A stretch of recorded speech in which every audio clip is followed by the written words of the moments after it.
খালি আলম ভাইয়ের কাছে আছে না? এই মানুষের সব মানুষের ফোন টোন কিন্তু সব আলম ভাইয়ের কাছে আছে। এটা কি পাইতে হবে বুঝতে না ভাই, আপনি তো ভাই সব কাস্টমার সব নিয়েই আলম ভাই দেখেন যে আলম ভাই সস্তা মানুষের ফোন টোন দিয়া এই যে সব কটা লোকের লোক লাগাইছে। এই মানুষগুলো বাড়িতে টাকা বাড়াইতো, কারণ এই মানুষগুলো করতেছে ফোন টোন কিনা আমি বাড়িতে ফোন বাড়াইবো। এই বেটা দরকার আছে নি বললে বড় একটা মোবাইল আছে আইফোন, আবার আরেকটা কিনবো, দরকার আছে নি? এই বেটা আমারই করছে। আলম ভাই আপনি কি পাইছেন ভাই?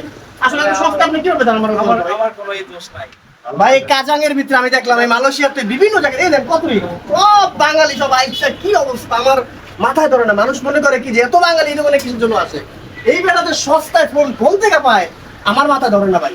আমি জানলে আগে জানলাম এই নতুন ফোন কিনতাম না, সেকেন্ড হ্যান্ড আইফোন ম্যান হয়ে যেতাম গা ভাই। কিভাবে দেন আইফোন সস্তা কম ভাই ব্রাদারের মায়া মোহব্বতে লাভের দিকে আর চিন্তা করা যায় না। যেখানে ভালোবাসা সেখানে ব্যবসা স্বার্থহীন, ঠিক আছে? এই কারণে পয়সার দিকে তাকাই না, ভালোবাসার দিকে তাকাইয়া প্রাইজের দিকে চিন্তা করি না। তবে ভাই এটা সত্য কথা, আমি বুঝছি ভাই। এই প্রাইজের দিকে তাকান না, মানে মানুষের মন খুশি করতে গিয়া ভাই জিগান ভাইয়েরে কয়টা ফোন নিচ্ছে আমার থেকে, অনেকগুলো ফোন নিচ্ছে, ঠিক আছে? আমাদের কাছে প্রাইসটা ম্যাটার না, ম্যাটার হচ্ছে ডিল। ভাই আমার সাথে কিভাবে ডিল করতেছে, ভাই আমার সাথে কিভাবে বিহেভ করতেছে। যখন কথাবার্তা ভালো লাগে তখন 50-100 টাকা এমনি চাইলে দিই, কোনো ব্যাপার না। সুন্দর কথা, লাভ তো সবসময় করা যায়। ভাই ব্রাদার হচ্ছে টাকা পয়সা কাগজের, ভাই ব্রাদার রক্তের। তবে এটা বুঝতে পারলাম আমি প্রবাসী, স্বপ্ন আমার, আমার চোখে স্বপ্ন দেখে আমার পরিবার। আসলে যে আমি এত পরিশ্রম করি বা আমরা প্রবাসীরা এত পরিশ্রম করি, কিন্তু আমরা প্রায় সময় ভাঙাচোরা ফোন ব্যবহার করি না। একদম ভাঙাচোরা করি তা না, অন্তপক্ষে পরিবারের সাথে কথা বলার জন্য বা নিজে অনেক সময় দেশে যাওয়ার সময় বিভিন্ন ফোন আপডেট করি।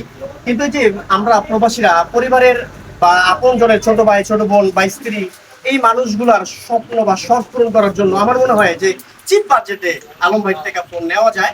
আমার মনে হয় যে তার কন্টেন্ট মানে তার যে ফোনের যে কন্ডিশন গুলো এটাও খুব ভালো। যেমন আমরা এই ফোনটা নিয়ে অনেকক্ষণ ধরে ভাইয়ের সাথে দামাদামি করতেছিলাম, সেকেন্ড হ্যান্ড হিসাবে ফোনটা খুবই ভালো। তো এরকম অনেক ফোন তার কাছে আছে। প্রবাসীরা পারে অনেক সময়, আমি জানি যে প্রবাসীরা তাদের মন অনেক বড়। দেখবেন যে অনেক সময় আপনি দেশে যাইতেছেন না, তখন আপনার কাছে ওই যে পরিচিত মামাতো ভাই, পরিচিত খালতো ভাই, পরিচিত ফুয়াতো ভাই, মানে পরিচিত হইলে হইছে ফোন দেবো ভাইয়া আপনি তো দেশে যাবেন আর না একবার ফোন লইেন ভাই। কিন্তু আপনার পকেটে টাকা আছে না আছে সেটা দেখবো না। তো তাদের মন খুশি করতে সেকেন্ড হ্যান্ড ফোন নিতে পারেন আলম ভাই থেকে। আলম ভাই ঠিকানাটা বলে দেন, আপনার ফোন নাম্বারটা দিয়ে দেবেন ইনশাআল্লাহ। দোকান হচ্ছে Kajang plaza metro, RSB bank আছে আমার এই যে বাম পাশে, আর বাম পাশে হচ্ছে পাবলিক ব্যাংক, ঠিক আছে? পাবলিক ব্যাংক এবং আরএসবি ব্যাংকের মাঝখানে আছে আমি। তো মোটামুটি আপনার ঠিকানাটা পাইছেন ইনশাআল্লাহ। আমরা ফোন নাম্বারটা দিয়ে দিব, আপনারা চাইলে যোগাযোগ করে আসতে পারেন। আমি আশাবাদী ইনশাআল্লাহ ঠকবেন না। যদি খারাপ করে সমস্ত দায়ভার কিন্তু হ্যার, আমি যা বলছি সমস্ত দায়ভার হ্যার। আলম ভাই ইনশাআল্লাহ আশা করি ব্যবসা হচ্ছে আপনার ওই নীতির ভিতর ব্যবসা, দুর্নীতির ব্যবসা না। ব্যবসা কখনো চুরি করা যায় না। ব্যবসায় যদি আপনার মানে আপনার সঠিক ব্যবসার প্রতি সঠিক যে পলিসি বা মানে এটাকে কি বলে যে সততা যদি থাকে তাহলে ব্যবসা করতে পারবো। আমি আশাবাদী ইনশাআল্লাহ 2 নম্বরে হবে না।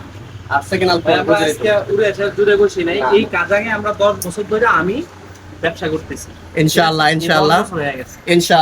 ছোট হইতে পারি, অভিজ্ঞতা অনেক বড় ইনশাআল্লাহ। ঠিক আছে ভাই, ইনশাআল্লাহ অবশ্যই প্রবাসী ভাইদের জন্য দোয়া রইল। প্রবাসীরা অনেক কষ্ট করে, অনেক পরিশ্রম করে, আর পরিশ্রমের টাকা দিয়ে ফোন কিনবেন, ভালো দেখে কিনবেন। ভাইয়ের কাছে আইসেন ইনশাআল্লাহ ভালো পাইবেন। ইনশাআল্লাহ ভালো থাকবেন, আসসালামু আলাইকুম।